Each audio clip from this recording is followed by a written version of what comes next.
नई कहानियां तुम्हारी हो न सकी। जैसे ही वो क्लब से बाहर आई, उसको याद आया कि उसकी कार की चाबियां तो वो बार के काउंटर पर ही भूल आई थी। वो लड़खड़ाती हुई फिर से बार के अंदर गई और काउंटर पर अपनी चाबियां खोजने लगी। क्या आप इनको ही खोज रही हैं? हाथ में उसकी कार की चाबियां लिए एक सुंदर नौजवान उसके पीछे खड़ा था। ओह थैंक यू, मैं यहीं भूल गई थी। वैसे आप कहें तो मैं आपको अपनी गाड़ी में छोड़ सकता हूँ, क्योंकि आप थोड़ी सी नशे में दिख रही हैं और रास्ते में पुलिस वाले जरूर रोक लेंगे आपको। लेकिन मैं तो आपको जानती तक नहीं। ओह जी, मेरा नाम रोहित मलिक है। मैं रोहित स्टील इंडस्ट्री का मालिक हूँ। वाओ, इतने बड़े उद्योगपति हो और मेरे ड्राइवर बनोगे आज? वो लड़खड़ाती आवाज में बोली। लेकिन कोई बात नहीं, मेरा नाम नेहा है, नेहा प्रधान, प्रधान कॉटन मिल्स के मालिक मिस्टर रमन प्रधान जी की बेटी।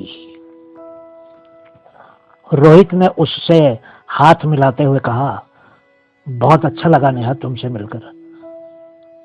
मैं तुम्हारी कार किसी सुरक्षित जगह पार कर देता हूँ और फिर तुमको तुम्हारे घर छोड़ दूंगा। नेहा को घर छोड़ने के बाद जब रोहित अपने बंगले की तरफ जा रहा था, वो 22 वर्ष की उस खूबसूरत लड़की नेहा के बारे में ही सोच रहा था। उसको पहली नजर में ही वो लड़की अच्छी लगी थी। 30 बरस का रोहित शादीशुदा नहीं था, क्योंकि उसको वो लड़की ही नहीं मिली थी जिसको वो तलाशता रहा था। उसके बाद उसने नेहा को कई बार उसी बार में देखा, लेकिन हर बार वो अकेली ही होती थी और खूब शराब पीती थी। 3-4 बार उसको देखने के बाद एक दिन रोहित खुद को रोक ही नहीं पाया और उसके पास जाकर बोला,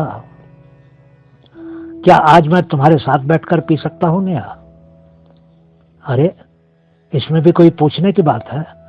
आप तो अब मुझे जानते हैं और मैं भी आपको जानती हूँ। जान पहचान वाले हैं। क्यों नहीं, क्यों नहीं, बैठिए। क्या लेंगे आप? नेहा ने हाथ हिलाकर एक वेटर को बुलाया और रोहित के लिए ड्रिंक मंगवा दी। नेहा ने अमेरिका में पढ़ाई की थी और वो अब कभी कभी डैडी की मिल का काम संभाल लेती थी, खासकर तब जब उसके डैडी विदेश गए होते थे। अगले 2 महीनों में रोहित और नेहा कई बार एक दूसरे से मिले और उन्होंने कई शामें साथ साथ गुजारी। रोहित उसकी तरफ आकर्षित हो चुका था और यही हाल नेहा का भी था। फिर एक दिन नेहा ने रोहित को अपने डैडी से भी मिलवा दिया। उसके डैडी रोहित से मिलकर बहुत खुश हुए, क्योंकि वो सोचने लगे थे कि नेहा ने शायद अपने लिए इतना अमीर और सुंदर पति चुन लिया था।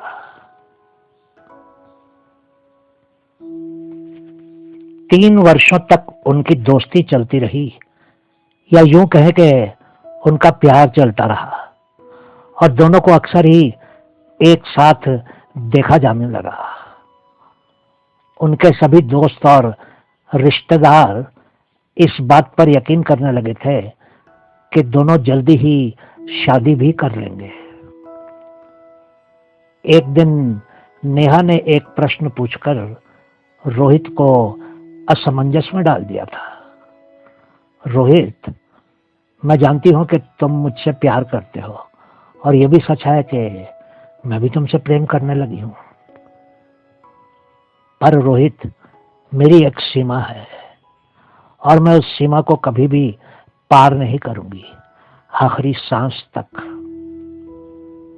रोहित हैरान था, लेकिन उसने कहा, तुम मुझसे शादी कर लो, सभी सीमाएं पार कर लेंगे दोनों साथ साथ।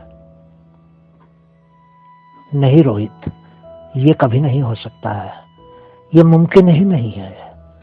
नेहा की आंखें नम हो गई थी। लेकिन क्यों नेहा, एक दिन तुमको इसका जवाब मिल जाएगा, शायद 1 साल के अंदर ही अंदर। फिर एक दिन नेहा उस बार में उससे मिलने नहीं आई।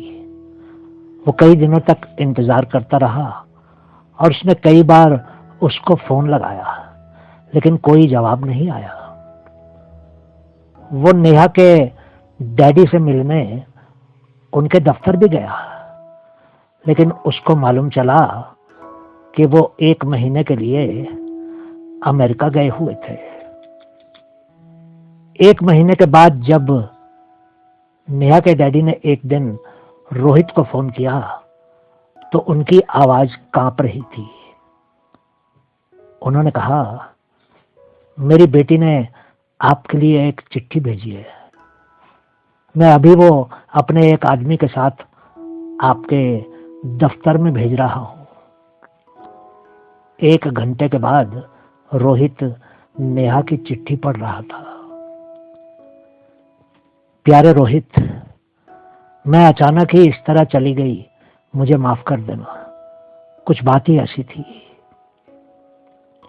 मैं जानती हूं कि पिछले 3 वर्षों से तुमने पूरी कोशिश की कि मैं और तुम एक हो जाएं, लेकिन मैंने कभी इसकी अनुमति नहीं दी। तुम मुझे प्यार करना चाहते थे, लेकिन मैंने तो तुमको कभी मेरे होठों को भी चूमने नहीं दिया, सिर्फ हाथ मिलाने तक ही सीमित रखा था अपने संबंध को। बात यह नहीं है कि मैं ऐसा चाहती थी, मैं मजबूर थी। मैं तो चाहती थी कि तुम्हारी बाहों में समा जाऊं और हर सुबह जब सोकर उठूं तो तुम्हारा हाथ मेरे सर के नीचे हो। मैं तुम्हारी सांसों को महसूस करूं और तुम्हारे प्यारे प्यारे बच्चों की मां बन जाऊं। क्या क्या नहीं चाहती थी मैं।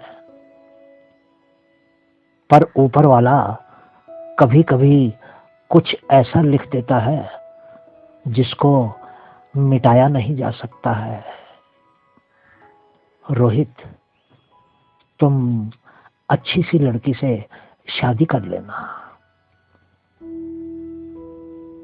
मेरी विनती है कि मुझे भूल जाना। मैं तुम्हारे काबिल नहीं हूं। मैं तो किसी भी मर्द के काबिल नहीं हूं। मेरे पास सिर्फ 1 महीना ही बाकी है अब तो। रोहित, मुझे एड्स है, वो भी अंतिम अवस्था में। मेरी गलतियों का परिणाम, वो गलतियां जो मैंने अमेरिका में पढ़ते समय की थी। कोई इलाज नहीं है इसका। अब तो जाना ही होगा। अपना ख्याल रखना। हाँ, मैं तुमसे बहुत प्यार करती हूं। तुम्हारी हो ना सकी नेहा। मित्रों, आपको अगर हमारी ये छोटी छोटी कहानियां पसंद आती हैं तो हम आपसे अनुरोध करेंगे कि कृपया इन कहानियों को अपने मित्रों के साथ व्हाट्सएप पर, फेसबुक पर, इंस्टाग्राम पर या अन्य माध्यमों के द्वारा शेयर कीजिएगा। हम आपके बहुत आभारी रहेंगे। आपका बहुत बहुत धन्यवाद। अपना ख्याल रखिएगा और सुरक्षित रहिएगा। धन्यवाद।